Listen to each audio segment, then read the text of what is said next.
Is going to be taken away here. Nara as well will be thrown away from Choke. Of course, we did see that last game from FM. Yeah, and this time FM banning out Nara, of course, is because of the first pick potential, so that's why we won't be seeing Nara. It's kind of just as you'd expect from this, but yeah, let's take a look at the next couple of bans. We have been expecting a lot of top and jungle focus. Yeah, and talking about top and jungle, here's the Irelia taken away by Choke, and likewise the jungle ban here from Warwick. So once again, it's FM taking away these meta picks. Yeah, indeed, and another pick from the last game getting banned out this time by Choke. Yeah, Jarvan comes out here as their final ban, and take a look at this one, Stress. Veigar is going to be the final ban out here from FM, so fearing that from Zodiac as we saw that in Game 1. This is going to leave his Morgana available. What else is available for a first pick here? When you look across the board, the Xerath that has been highly contested. We saw Choke first pick that earlier on in the day. Could see that again coming back from game number 1. Lee Sin would be another pick for these two junglers that we have seen a lot of prominence on. So there's a lot still available here. And then this would be another champion if they do indeed lock it in. Yeah, we have to see what Choke really want to prioritize here. But talking about priority, FM have a very interesting picking order because they usually like to pick their jungler last with no real intention to do something crazy. So we'll see if they do something different this time, but you know, I'm not expecting something out of this world, but it'd be nice to see it. However, first pick will be that Pantheon coming in from Choke Gaming. And we saw Lasagna on Pantheon in game 1 of the series, comboing the damage from the Pantheon ult, the mobility with that Veigar down in the bottom lane. I wonder whether they'll look for a similar setup, but this time using the Morgana. We know how good Zodiac is on those more obscure champions. He looked a little lackluster on a more standard champion, somebody that had that sustain. So I kind of wonder whether Zodiac is going to go meta or whether he's going to default back to his comfortable picks. Maybe. I mean, when you basically hand him his Morgana on a silver platter, it's difficult to say no. And taking away the Veigar, which is his pocket pick from game 1, yes, they're fearing it, but we've also talked about how pocket picks work and whether they work out in a prolonged series. But regardless, we do have the Ezreal coming out here alongside the Xerath from FM. So we saw Ezreal last game out of Samwise. Xerath is just kind of a common champion that is a running theme throughout this entire series, but Samwise Ezreal in the last game kind of opted for a mix between the blue build and a regular Ezreal build, going for the Muramana and a Trinity Force. And I felt like at times Samwise was being overly aggressive and didn't have the Iceborne Gauntlet to actually keep himself alive. That's a large part of the blue build, that he was going for later game damage using the Blade of the Ruined King, the Muramana. But I honestly feel like to do that again would be a little bit of a risk. It does affect Ezreal's early game when you go for a stacking item like that. So obviously it's a comfortable champion. We know it's one of his most played. First picking it though for FM, that's a big statement that they thought it worked out that well for him. Choke taking their time with these next two picks, and they may even respond to that Ezreal pick right here, as you were just talking about, Stress, with the Jinx now coming in for chewed up, and there's the Morgana for Zodiac. Yeah, everybody on the analyst desk last game was kind of saying, why didn't Zodiac pick Morgana? It was available. Everything looked like it could have been good for Morgana. This time you're going to see it. There's that extra catch potential now between Lasagna and Zodiac, as you're going to have that synergy. So look for a lot of bot lane emphasis once again now that Choke are on the blue side. So FM themselves have a lot of room to look for the next couple of picks here. We did of course see that Jarvan-Gnar combination last game, Gnar being taken away, and indeed Jarvan by Choke Gaming means we won't be seeing the same thing this time around. Will we see Dan opt for his Lee Sin? Jarvan banned away. I know he won't be too happy about that one, but Pantheon is a very strong jungler right now to play into. You have to pick something that's equally strong in the early game, or you're going to fall behind. So we're looking probably for support. Sona being available is an option. Against Morgana, it's one of those kind of lanes where it's just down to how the early game goes. Janna is another option. Yeah, Janna comes in here, that great disengage as well, on top of the Xin Zhao, which again can be used for disengage, using of course that ultimate coming in here. And we have seen builds before in this series where you will go for that Devourer and do all of that extra damage. This is of course 4.20 on the patch, so it is the crazy damage you're getting from that Devourer upgrade.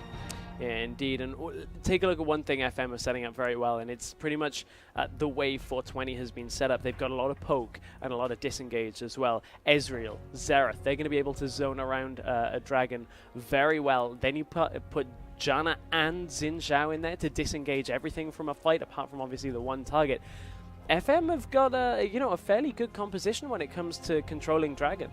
Yeah, I'll be interested to see what FM do to round out their roster here, but Choke are about to do the same thing, and they do lock in the Yorick once again from that game 1, and here comes the Lux for the mid lane for Alchemist. So we saw Dr. Mundo as a pick into Yorick. It worked out actually not too badly for FM, just the rest of the lanes didn't quite go as they planned, and now Lux is a champion that Power of Evil played over in IEM San Jose against Cloud9. It didn't work out all that well for him, but a reminder that Lux did get a couple of minor buffs, now has AP scaling on her passive. Lux is a champion that is starting to see a lot of play up against champions like Xerath who like to sit back. Lux likes to do the same. A lot of poke, a lot of catch, and you can see Choke right the way down the line going for that catch potential. Yeah, it's funny the way we talk about Lux because it's like, oh, these are recent changes, right? But like Lux, this was changed a long time ago, but no one's ever played Lux since then. And now this is relevant because Lux is finally coming back into the mid lane. But let's see what FM do to round out their roster here. And it looks like could be Maokai. It doesn't look like they have any intention of changing here, so they put that into the top lane. So they have a little bit of everything here. Of course, that long-range poke, the control, and control seems to be what FM are aiming for. Okay, so FM putting Maokai in this matchup rather than the Dr. Mundo says it's going to be a very similar lane when it comes to actually how the laning phase plays out, but Maokai should have a lot more effect in the earlier game. He doesn't need to get that tankiness to actually be effective. Ultimate does a great job. You can lock somebody down as well. Yes, indeed. So the players are just filing back out. And apparently someone has a small technical issue, but we should get that resolved. But as we look down the lineups as well, of course, we talked about how FM are going into this game. When we get the picks up, we'll, of course, go through Choke and how they want to be approaching this one as well. But this is now 1-on-1. This is essentially now a best-of-3 as we get into this. But both of the teams are warmed up into this series. And this is opening up to be a longer series as well. Something that neither team are really used to as we get into this tournament. Yeah, and again, the players just having a few issues swapping around there, so we're just making sure everybody is set up pretty well there. So that is the important thing. And they were joking around that, Mao AD carry, not exactly what you want. Right, as we get the players back into the game and get things underway, Choke are looking for a lot of catch potential from their comp. There's a lot of disengage there, though, from FM eSports. And as we go through very quickly through picks and bans, you have to wonder, FM's problem thus far in both games, not just the first one, was that they were getting caught. So Choke right now maybe have a composition that will really exploit the weakness of FM. Yeah, it's very possible. Again, we're seeing this Yorick as well, and while there's nothing here that will maybe throw him off kilter in the same way that the Veigar did, we have the Lux coming out here, which is something a little bit different to play around. Likewise, the Yorick, maybe they've had some time to adapt to it, but again, it was something that Tundra wasn't super used to playing against and didn't even opt towards the Mundo this time around, even knowing the matchup would work in his favor if it went exactly the way it did in Game 1. Yeah, that top lane is going to be a matchup that we'll have to look at and see exactly how it goes. But another side to what Choke have is they've got good catch potential on one person, but then the follow-up from that, you look at the Pantheon ult, you look at the Lux Laser, the Super Mega Death Rocket, and even Soul Shackles if you're in range. There's a lot of kind of AoE teamfight potential to clean up at the end of it. So FM have to be very careful of the tail end teamfight burst that Choke have. It's not going to be all up front all of the time, and that is something that you can get lulled a little bit into a false sense of security with. Yeah, and Jinx coming in here. Don't see a lot of Jinx, honestly, compared to kind of the top AD carries that we've been seeing so far in the Four Nations, at least. But you think to Giants, of course, Adri liked himself some Jinx. We've seen this in the expansion tournament. We've seen this in all of the other tournaments being played on 4.2 well, and now we're seeing it here in the finals. So you can see that these two teams have been actually holding a lot of these picks back, because this is not what they've been necessarily using all the way up until this point.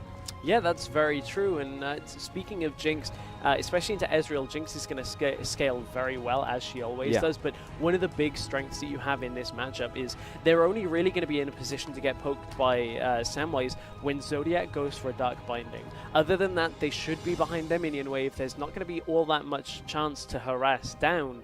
So it's one of those lanes that It's all on Zodiac's Dark Bindings, and if there's one thing we know Zodiac is very comfortable with, it's landing Dark Bindings on Morgana. Yeah, absolutely. Like, you think back to yesterday, those Dark Bindings were literally landing like pretty much 80% of the time, and those was usually result in a kill. And we've seen literally just from this series as well, if you've only seen this series, how many kills that Zodiac has set up for his team. And the case in point, of course, was the Veigar. We'll see if he can replicate that success on Morgana, one of his prized champions.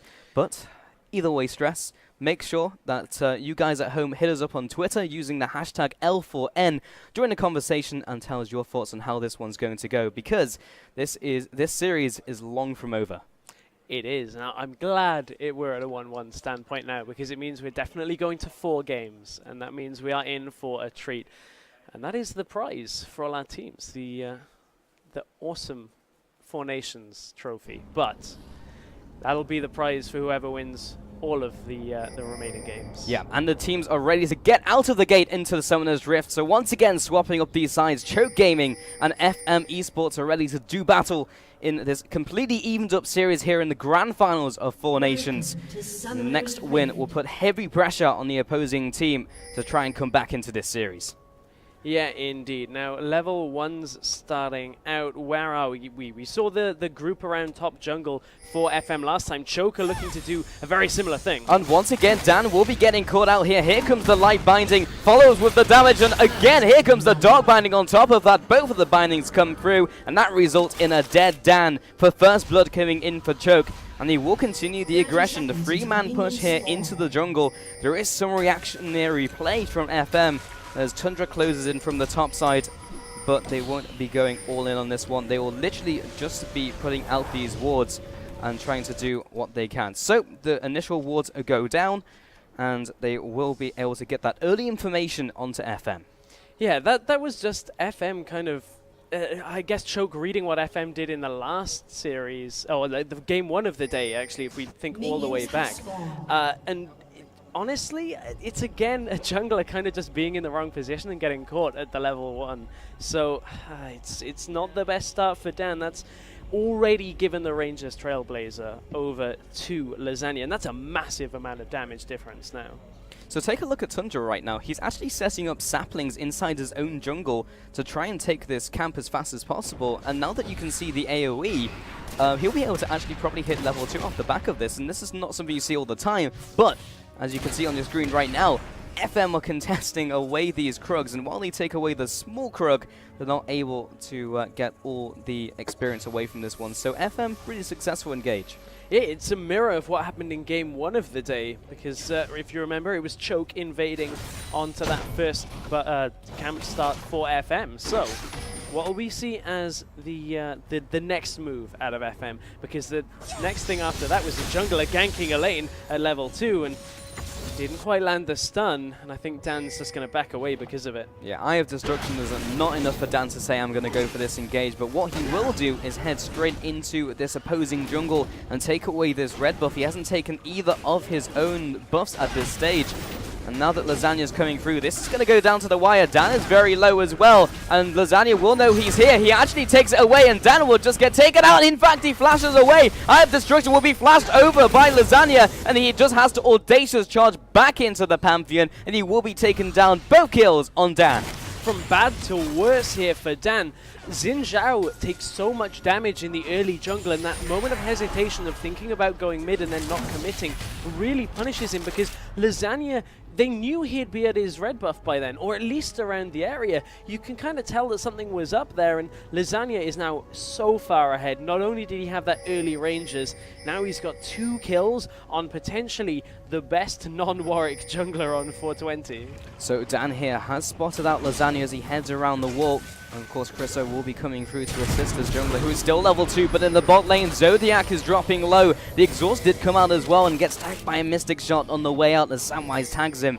But once again, Lasagna is pushing in, and this may be to his detriment as Samwise comes in from the bottom lane, but maybe taken out himself. Eye of Destruction comes out, followed through by the Dark Binding, trying to chase them down. Again, the Mystic Shot goes awry, and Chewdop will respond with a couple of auto attacks himself. So trades back and forth, but it seems like zone control has been established by FM, just allowing Dan to get his initial buffs. They're having to cover so much for Dan at this point in the game that it's actually causing them to spend so much time out of lane right now. Choke are still up from those 2 kills, but right now Dan is so far behind. He's 1 CS at nearly 4.5 minutes into this game. Finally doubles his CS count. Gets in with 3 CS, now going on to 4. This is not very interesting play-by-play, but what is the middle lane right now between Chriso and Alchemist. We mentioned it during Champion Select Stress, but Lux now coming back into the meta. Seen it a couple times in San Jose, but now is the time where we're going to be seeing in the 4 Nations. On taking a look at the top lane, Tundra actually swapping away from the Mundo in the first game, which actually was very successful against Numlock's Yorick.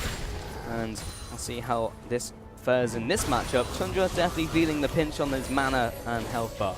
So, to go back a little bit to that mid lane, the additional scaling on Lux's passive is going to affect it later and later into the game. The passive itself actually makes Lux fairly difficult to deal with in the mid lane. If you start getting hit by 1 or 2 of her abilities, it's a lot of extra damage. And speaking of extra damage, that Ranger's Trailblazer on Lasagna has been doing so much work right now, and he's about to try and put it to use, but Tundra's managed to shove it a little bit away, and that's going to open this up. Just waiting on Lasagna's go here, but is it too late? It may be, and it looks like Lasagna feels the same way, as Tundra did think about recalling, but actually stays and sticks around, maybe just trying to bait him in as Dan is coming back from base. But Dan from FM on Xinjiao is only level 3. Chriso as well will put a ward into his own jungler's Bramble back camp here just to allow him to get this one. And this is still the very first red buff of the game, so in terms of jungle timings, it is way off. Yeah, Dan hasn't exactly had the easiest start to this game, I think would be an understatement. He has finally got his Ranger's Trailblazer, but that's a good 4 minutes later than Choke managed to get theirs on Lasagna. And this bottom lane has, it started out to go in favor of Samwise. He had a little CS lead, but the amount of time he had to spend up around the blue buff with Billy Fufu, they took too much damage and came back to lane without real sustain. And that allows Jinx to just sit back, farm up, and they're shoving into lane because they know how far back Dan is. Dan's not really able to gank very easily, even though there are no real wards bottom lane. So the first back here by DX Alchemist, and take a look at this. He's actually opted towards the Medjais now. And remember, this is the new Medjais where he will start with 5 stacks here, but if you get killed, then it is no longer efficient. But it actually starts off being efficient now. So this is a departure to what Tower of Evil was building first on Lux. He was opting for a tier build, used that to stack up later and later into the game. As you said, Medjais now starts with stacks, and it's an indicator that Alchemist is going to play fairly defensively once we start getting into fights. You get so many stacks just from throwing the shield out onto your opponents that the assists just take up and up and up. And speaking of fights, this could be the first big fight of the game, as a lot of members are starting to focus around this dragon area, but Choke don't have that much damage to do it all that quickly. And Dan has actually gone onto his drop camp. They don't even want to fight this. Yep, FM are just not interested. The first dragon of the game, 8% boost to that AP and AD will be going over to Choke. And the reason they don't want to fight it is because Chriso was out of lane. A 4v3 means they have to give the dragon uncontested, and that is not a good position for FM to be in. They're already down in gold, now they're down on stats as well. Yeah, and usually if you are going to let that go away, then you need to trade something for it, and they weren't able to take a tower away from that. They were simply outpositioned, and FM cannot let these types of objectives slip. We said last game, yes, they won, but it wasn't pretty. They did get called out, they did make some questionable decisions, and that will be easily punished by the other team. That seems to be the recurring theme in all of these games. Both of the teams will make one positional misplay, and the other team is so fast to capitalize on it. The problem is FM couldn't capitalize on anything there. Their composition's bread and butter should be around dragon fights. They should be poking people down and setting up the fights for themselves, but with Chriso not there, with Dan behind, they didn't want to engage on that. And really, if you can't make the comp work up to how it's meant to, FM really can't get going in this game early on.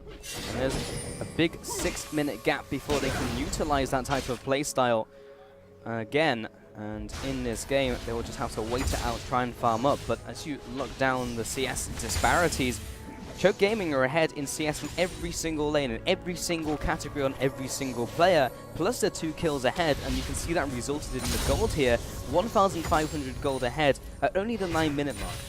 It's somewhat to be expected in the top lane that there'd be maybe a little bit of CS disparity in the favor of Yorick, mainly because of how he's a lane bully, but this mid lane, I guess, should be fairly even by the fact they're going to be defensive. Bottom lane, however, is all affected by the amount of time that they had to spend with Dan. So Choke have really utilized that early start very well. They got that early pick onto Dan, and they are punishing him heavily.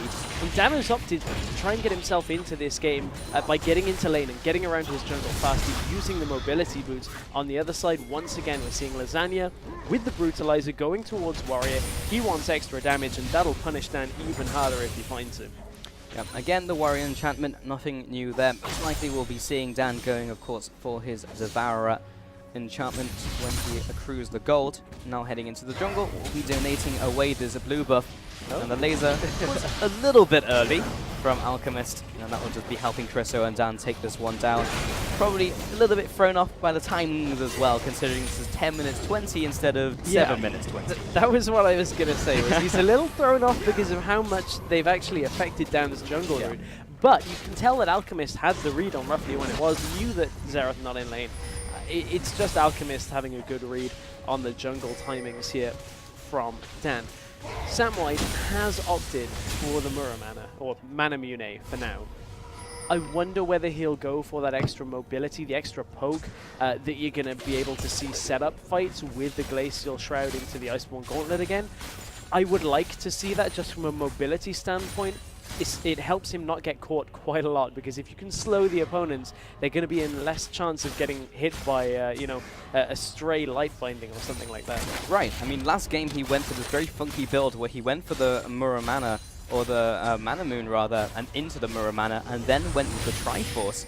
And we were talking over at the analyst desk because it was an interesting choice, and couple that with his questionable decision in a couple of team fights, it meant that the game wasn't as slick as it could have been from FM. Yeah, it's extra disengaged as well. Right. If you can start heading backwards, start a Mystic Shot, slow the enemies.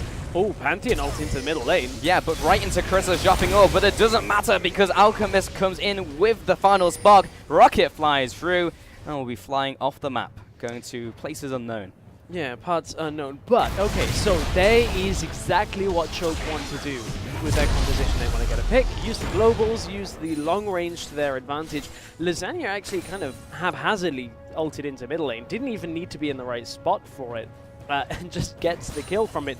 That's how good this catch potential out of Choke is going to be until FM can start grouping. A minute and a half until the next dragon. FM have to pressure the next dragon out. Yeah, giving up to dragons is not necessarily optimal. You definitely need to be trading objectives away. Now into the jungle, we can see this buddy system going up. We do have Lasagna and Alchemist looking to close in here onto Tundra, but unknown to them is Dan hovering around the side. It should be a very risky dive if they choose to go all in here with Dan off to the side. He will be able to disrupt them with his Crescent Sweep. And as he shows us face, they decide better of going for that all-in aggression. However, that has allowed Chriso to push in the middle lane and grab a small CS advantage onto Alchemist once he clears this minion wave up.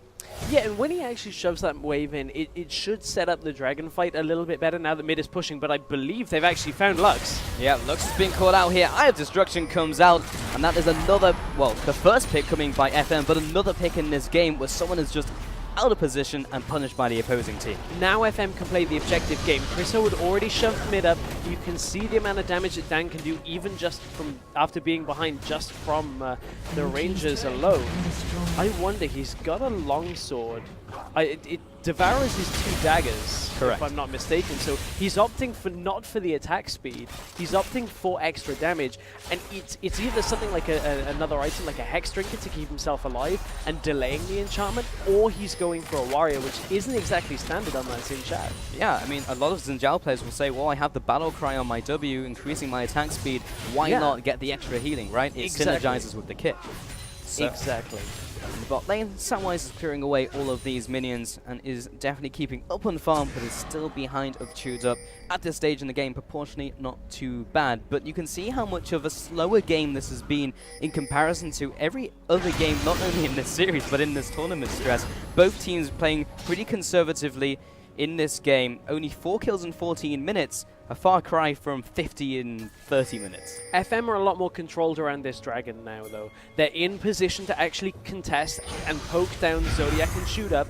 They're already starting to try and get Samwise around that corner. He's got to beat Zodiac before he can actually edge him off like this. This is what FM didn't want to happen, because now they're split away and they have to kind of attack from two sides. FM just need to continue to poke through, but they're just going to control the vision for now.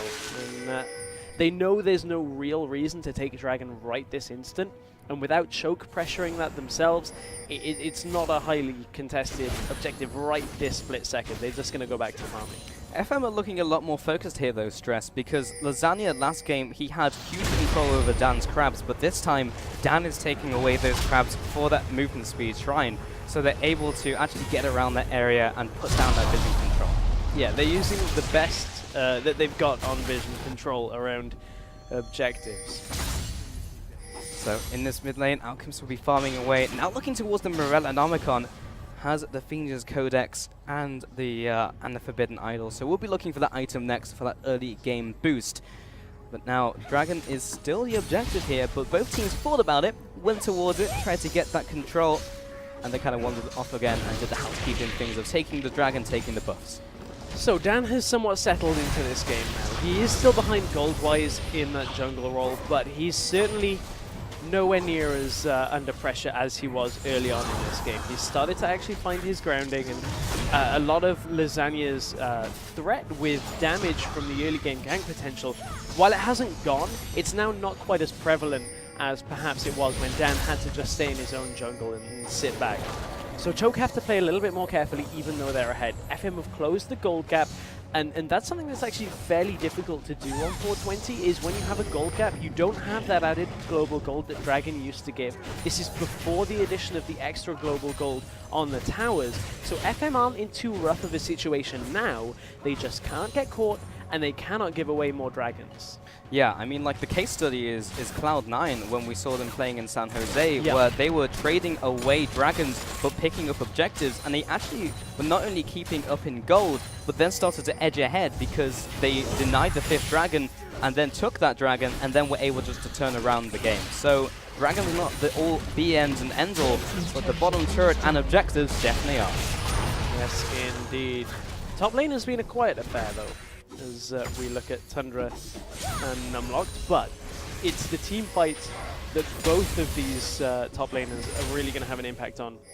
Jinx is a lot better when you can bring her back with Yorick than the Corki was, and Corki did exceptionally well when being brought back by Yorick in game number 1. So in this game, Chewed Up, when he's got that the Ghost from Numlocked, is going to be able to do so much damage in fights if they take the right fights. The problem they've got is FM have a great composition for poking and then engaging after. Yeah, and here we go. Again, the vision control, but here comes the man drop from Lasagna. We'll be tagging down, getting the slow down. Here's the W for the stun as well. Follows up with the ultimate. The final spark will not be picking up the kill, but the one-on-one between these junglers, Lasagna comes out on top. And Lasagna just knew exactly where Dan was, ult on top of him, and has so much damage. Oh, happy feed. Oh, we'll be dodging the last ultimate charge and gets away with it, but needs to get all of the passive charges up so he doesn't get taken out. This is damage control as we see the super mega death rocket coming across onto Samwise, and Zodiac is so incredibly low. Oh, here comes the L ultimate, tags Lasagna, is literally inches away from death. Oh my goodness, FM just haven't been able to control Dragon at all in this game, and as we head towards the 20-minute mark, that is 2 going in favor of Choke. So the problem with that is FM are not getting enough around the map to really contest with these dragons that Choke are picking up. They need to start getting a little bit more focus on turrets. It's been a good 5 minutes since they even pressured out that middle lane turret, and Choke evened that up with bottom as that happens. So right now, the early game pressure that Choke put on Dan is once again rearing its head.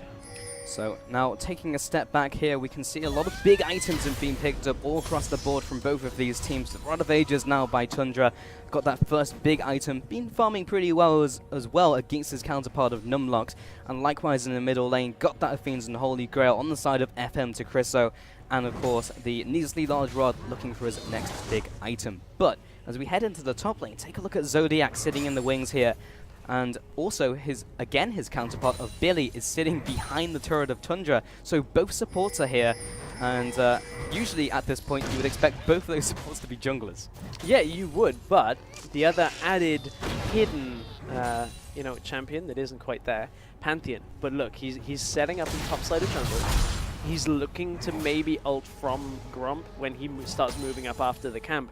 It's a potential that FM kind of understand is in play. He's even heading up there now, just running into the lane. So Tundra has to be careful. He's got to back away from this. Otherwise, they're going to be forced to use at least the Monsoon from Billy Fufu to keep them alive. So this is a long game. It's a long gank right now. Oh, I believe Zodiac just got caught out there by the sapling as it came across, but he's actually just going to stick around because Lasagna is there as well. So while they know the support is there, they don't know the location of the jungler. But mid lane, Lux did push up a fair amount, and Choke had played this so slowly that FM was starting to wonder where everybody is. This makes a lot more sense out of Choke, though. Yeah, Choke just moved into the top lane and just Alchemist actually heads up into the top river to assist his team, ready with the final spark. And that, unfortunately, for FM, meant that their gank in the middle lane wasn't able to be fully executed. Samwise this time takes away the red buff here. Will be claiming that small objective, but that is in exchange for the top turret. Oh, they pinged onto Lux. The problem is Lux has her ultimate available and can clear the wave. One of the reasons why FM didn't really get anything from that is because Jinx had shoved bottom up so far that there was no pressure to hit on the bottom tower. Middle lane is too easy to clear and now has a shield as well. But here comes the Pantheon ultimate. Skyfall comes down, and that is a caught and dead Samwise. CC from left and right, and he goes down. Didn't even get an assist for Pantheon on that. That's how fast Samwise got blown up completely there. That's going to open up the mid lane turret as well. Choke have got an insanely strong pick for this point in the game. And honestly, with Jinx as well, they can start shoving towers. Oh, Lasagna's going deep though, but FM have huge amounts of disengage. Is it going to be enough though? Because Chriso is out of mana, but the teleport now comes in. Tundra also heads into the fight, but decides to cancel it at the last moment. The fight did not erupt, so with a smart cancel, so we have the cooldown faster than Numlocked. A lot of summoners burned though, a good 3 flashes or 2 flashes on the side of FM. They want to push this turret. I don't know whether they can actually continue to push this. Yeah, and here's engaged by Dan though. He just executes himself in the middle of the team and will just simply drop. But the ultimates from Chriso not quite enough to finish off Chewed Up, but it is enough to deter them from the turret. Yeah, I mean, it was enough to deter them. Oh, Lux! Oh, Lux with the final spark. Here comes the Super Mega Death Rocket just in case the first long-range execute didn't hit. But Choker's still hanging around in FM's jungle.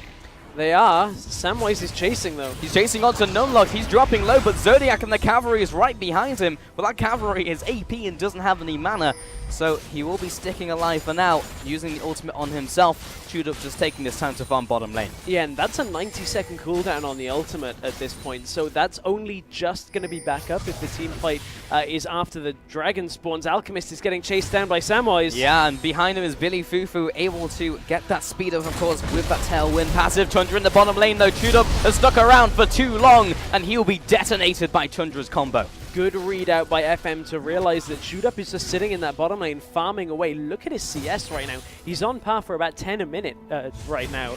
And that is a good spot to be in on a Jinx. He's already got 2 items completed. Samwise's items we talked about in the pre-game.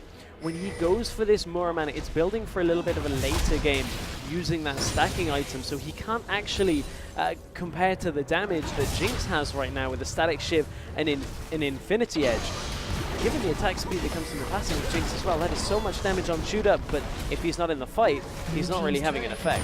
Yeah, I mean, also, let's take a look at the Medjais, because he's currently on 10 stacks here, so it's still efficient. He hasn't been dying, hasn't been feeling the effect, because of course now if you die, you lose half of your stacks as opposed to 1/3, so there's definitely a higher risk high reward item, and Chriso is not very lucky in this exchange. He will be caught out in the middle lane. And again, it is FM being caught when they are behind. And again, Billy Fufu will probably find himself underneath the same fate. Soul Shackles will proc and will be landing the Monsoon, but it doesn't matter when you're light bound. And you will get 2 and 0'd. Again, the Super Mega Death Rocket comes in for good measure. Dan could do nothing there to help Billy Fufu because Zodiac with the black shield on himself meant that there was no disengage to be had. And CHK are going to split up around the map and take Dragon and try and push the turret. It's a little bit early on the Ezreal ult, but good attempt nonetheless. CHK's composition, what it is so good at doing is punishing the positional errors that FM are making. And FM are making quite a lot. At this point in the game, they should be starting to utilize their composition, utilizing the poke, but they're split up. And from that, CHK are very easy, very capable of just taking one person away. And from that, FM just don't have the numbers, they don't have the damage. I mean, just look at that turret, how fast it died. He chooses Pow Pow minigun, using that switcheroo on his Q. And this is really starting to punish FM, as you mentioned, Stress. And constantly, when they're behind, they start making sloppy decisions. When they're ahead, they run away with the game. Yes, they get caught here and there, but when they're behind, they just can't seem to focus themselves. And the bottom turret is slowly being chunked down. Billy is mitigating some of that, but the tower is slowly starting to get chipped away. Tundra does have the ultimate, but Lasagna is pushing the middle lane as well. Yeah, Tundra's off pushing up in the top lane, and outer tower for an inner is not exactly worth it at this point in the game, and Tundra's not a big enough threat for CHK actually to turn around and deal with, but they don't feel confident enough pushing into an inhibitor tower. And it looks like they just want to set their waves up, back away, and head back for buying some items. Yeah, I mean, if you take a look at the gold right now, they are 1,000 on pretty much everyone. Pantheon is basically there and has gone back as well, so they have a fair chunk of change to spend. So we'll be doing that right now before recollecting themselves and congregating around a new area. Most likely you're probably going to see a top lane push here because that's the only inner turret that is still left standing. But regardless, Dan, this time, has his focus on those crabs this game, has been taking those away. And Lasagna has not been able to get those speed shrines up. Hasn't helped them all that much, though, as they are having to sit in their base. That is their home right now. Yeah, they've pushed out, though, which was the problem that we saw CHK fall to in the last game. But Pantheon Ultimate is coming to Here top. comes the Grand Skyfall, lands right on top of Tundra's head. He will be backing off using that Maelstrom, but oh, the binding comes across, but it's actually not enough to teleport away is what I mean. They were able to take him out before he was able to get that teleport off. And now FM will be pushing down the middle lane, but this is 4 versus 5. No Log has a teleport as well, but this may be a great positional play. They should be able to take this away before they go in for this engage. But Billy Fufu is caught out on the way out. In comes the ultimate. Oh, here comes also Tudor's ultimate as well. But Samwise drops, Chriso drops, and they just get collapsed upon. They stuck around for too long, and they just should have let him die. But they back away and they get 5 and 0 clean aced. Heading for the Baron now, but FM just stayed too long in front of the tower even. As soon as Tundra was killed up in the top lane, you can see this is the tail end of the fight.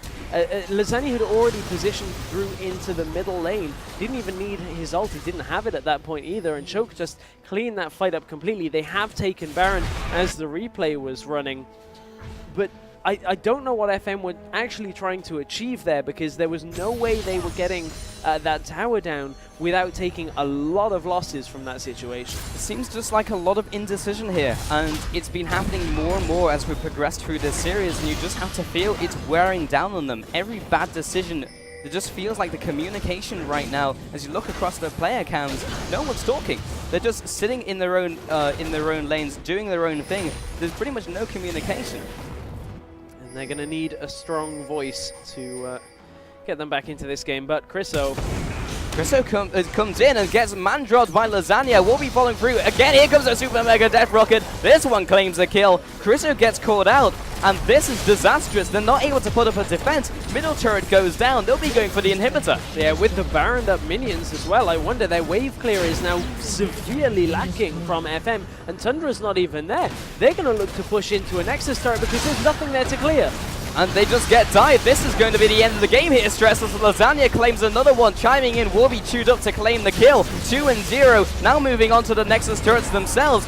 And FM are literally falling over and collapsing.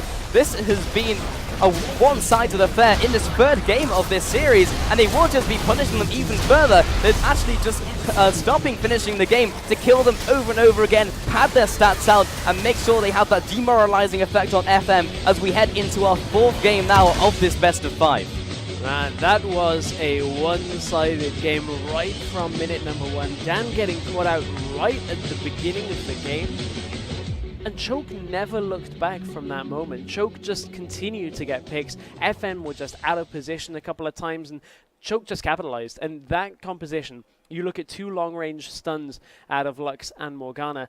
Trying to escape from that, you're instantly stun-locked. Right, if you could describe this game in the word, it would be capitalize, and that's exactly what Choke did. But we're going to send it over to the analyst desk to break down this game in greater detail. Thanks a lot once again, guys, and wow. Choke Gaming now up 2-1 to FM eSports. And again, they just snowballed it. Medjai's first item on Lux is a very risky buy, but he ended with well over 15 stacks. So clearly went well for him. Explain to me exactly how then, because the junglers this time around were much more evenly matched in the early game. We saw so many crazy invades. So what really allowed Choke to take control? Well, it's what we see from Choke a lot of the time. They like to pick people off, and as soon as you give Zodiac Morgana, as soon as you get Alchemist on that Lux as well, Dark Binding into Light Binding, into Pantheon Stun, and you just got one person locked out of the team fight immediately. Choke are so good at getting people out of position, getting ward coverage around flanking areas as well, and then picking people off. I mean, last game we talked about how they struggled with having almost no hard CC at that point. Now they bring out 3. They bring out Pantheon Stun, Lux Bindings, and Morgana Dark Bindings as well. With those 3 CCs, you saw they got first blood just from that. They land 1 in CC, chain it. When that runs out, chain it into another one, and that's first blood. And that happens so many times within that game. And it's also depending on, it just shows how much influence the jungler has in the early game. Yeah. Both of these teams have really aggressive junglers, and it depends which one gets ahead. So this is a little bit more of a personal question. Is Lux coming back? Because she's an awesome champion, and I really hope she's viable again. So why was she picked? Lux is almost like another Xerath. It's almost towards DX's playstyle. It's a safe champion who can farm safe, it farms far away. It has poke, and that ult, when you hit level 6, you can choose to use it aggressively. For example, if you land a binding ult combo, it almost guarantees almost 100%, but it's usually 80 around level 6. That's why you see DX picking up the Medjais. It's such a good snowball item. I mean, with Lux, you're so far back, you don't really need to be anywhere in danger. It's exactly the same as Xerath. I think we were a bit worried about the Medjais after he died, like just after getting it, got a kill and then died, but it shows how safe you can be on a Lux. Like it is exactly like playing a Xerath. You've got long range poke, you've got the ability just to stay safe, and Alchemist loves Lux and is very good on her as well. However, FM kept falling prey to this hard CC, to the bindings from both Lux and Morgana, to the long range crowd control and just Pantheon ults. Is it a vision problem? Why do they keep getting caught? FM have a storied history of being able to win if they get to the late game, but if they start losing out in the early game, they're not very good at understanding where the enemy team might be and then positioning themselves accordingly. They do get caught out a lot, especially as they come back through their own jungle going towards a tower. For example, we saw Choke, they'd push through mid lane, go into the inner tower a couple of times, and then FM would funnel in from the sides rather than going back round the back. If they're not coming in through the same lane, or if they're coming from different angles, Choke just go, okay, let's focus on this angle, and let's shift all our positions closer to the safety from that one side. If it's a 3 on one side, like let's say 3 FM members on the left, 2 on the right, Choke will focus all onto the right, pick off that one person, and then there's only one person to deal with. And once they deal with those 2 people, it's a 5v3. So, that's game 3. Choke Gaming, of course, now up 2-1 to FM eSports. We're going to run to another quick break, and when we come back, we'll have game number 4 in this exciting best of 5.